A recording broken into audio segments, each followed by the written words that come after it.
Hi, I'm Rami Atasi, and this is Guitar Tactics. So in this lesson, we're going to take a look at some arpeggio shapes. We're going to be working with an A major 7, and we're going to take some arpeggio shapes and learn how to play an A major 7 in the different areas of the neck. So for starters, let's talk about an arpeggio. What is an arpeggio? So an arpeggio is just a chord played as a single note line. So an A major 7 is a chord with 4 notes. You may be used to hearing it like this, or like this, or like this, or like this, or like this, or any other sort of, this and this. So there are just so many ways to play an A major 7, but really it's just 4 notes. And so it's A, C sharp, E, G sharp. A, C sharp, E, G sharp. 1, 3, 5, 7.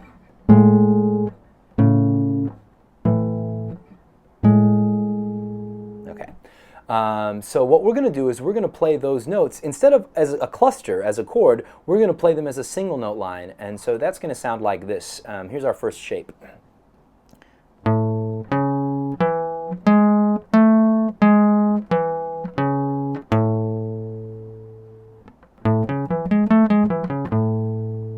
Okay, so our second shape is like this.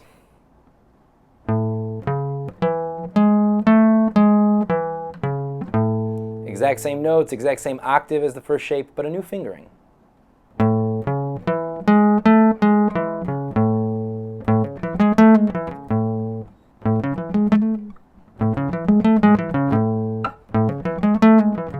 And my little flub right there would actually show you why sometimes I like that second fingering, because sometimes it just flows a little better if I want to play this rhythm. Da da da da da da da da da. So natural in the second shape, so awkward in the first shape. Because in the first shape I have to do a pull-off from my pinky and my ring finger. I play a lot of guitar, and my pinky pull-offs are still no good. So this shape I love a lot, in shape number 2. Okay, so the third shape takes that exact same arpeggio, we just move it up an octave, and the fingering is like this for number 3.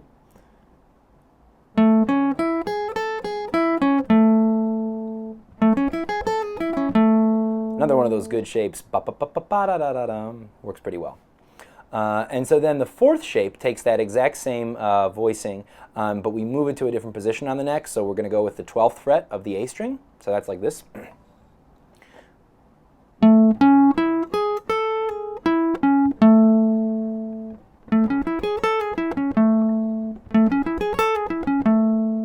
And you can hear there it's the exact same notes as the third shape, but because we've put them in a different area of the neck, they have a different timbre, and that's kind of cool. So now I'm going to play all those arpeggios back to back somewhat slowly.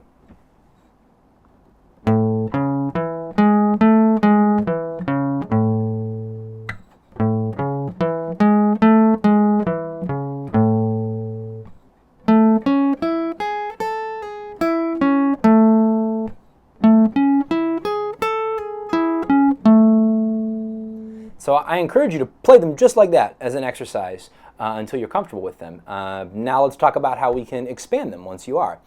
So one thing that you'll note is that these arpeggios are being played from the root note A to the root note A. So it's like an octave away. So what we do is in our first arpeggio it's A, and then up top another A.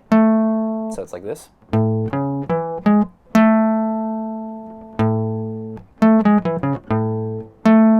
hear that? One of the things you can do to make your arpeggios sound more sophisticated, you'll hear guys play arpeggios and they're just like ripping through them. It sounds so fluid and you're like, what is going on? Well, often they're playing a simple arpeggio, like an A major 7, but what they're doing is they're not starting or ending on the root. They're starting and ending on the 7th. So in this case, a G sharp, we might call that a leading tone. It's a half step away, a half step below of our root. So check out what happens when we start the arpeggio on a G sharp, in this case the 4th fret of the low E string. So check this out. I'll use the second shape. So here it is, root to root. Or if we want to play more like legato and flowing, Okay, so that flows pretty well, but check this out with the G sharp.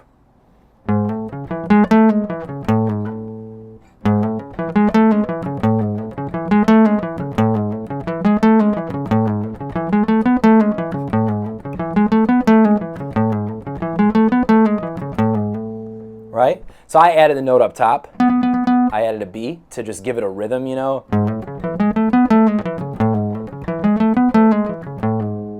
But you can really hear how when we start on the G sharp like that, or like if I were to use that on the third shape, you know,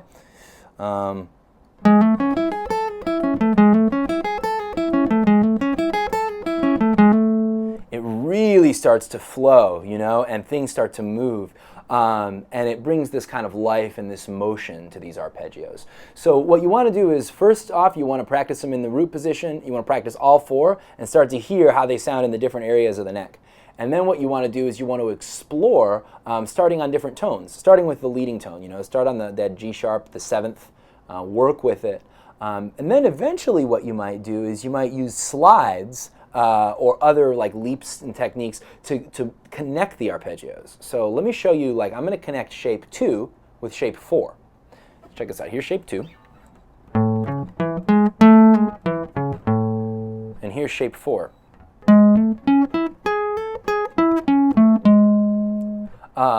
And so what I'm going to do to connect those is maybe something like this.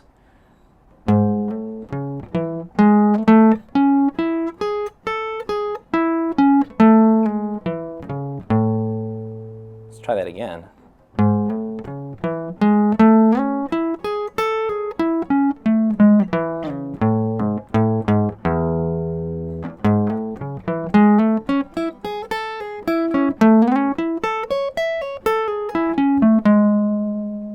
And you can hear how, especially when I end like there on that G sharp, things sound real colorful, you know.